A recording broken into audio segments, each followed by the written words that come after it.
He was born in an obscure village, the child of a peasant woman. He grew up in yet another village, where he worked in a carpenter shop until he was 30. And for 3 years, he was an itinerant preacher. He never wrote a book. He never held an office.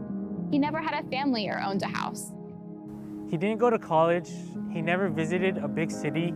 He never traveled more than 200 miles from the place where he was born. He did none of the things one usually associates with greatness. He had no credentials but himself. He was only 33 years old when the tide of public opinion turned against him.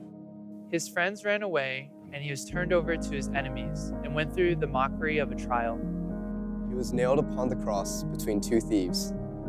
While he was dying, the executioners gambled for his clothing, the only property he had on earth. When he had died, he was laid in a borrowed grave through the pity of a friend. 19 centuries have come and gone, and today he remains the central figure of the human race and the leader of mankind's progress. All the armies that ever marched, All the navies that ever sailed, All the parliaments that ever sat, all the kings that ever reigned, put together, have not affected the life of man on this planet So much as that one solitary life.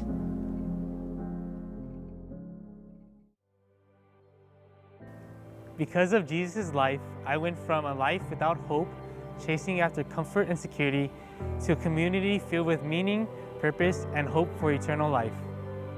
Because of Jesus' life, I went from being obsessed with measuring up in the eyes of others and myself to recognizing that God's love and forgiveness for me are unconditional even when I fail. Because of Jesus' life, I went from seeking security in places like career and romance to being content and secure in Jesus. Because of Jesus' life, I went from constantly being anxious about my career and academics to finally finding peace and security in my relationship with God and others in the church. Because of Jesus' life, I went from being reckless and hurtful to other people to one covenantly tied to the people around me. Because of Jesus' life, I went from being selfish and self-centered, looking at ways that I could gain, to growing my heart for others and realizing the importance of relationships. Because of Jesus' life, I went from purposeless, not seeing a reason for living apart from school and work, to purposeful, being filled with joy each and every day, growing closer to God and the people around me.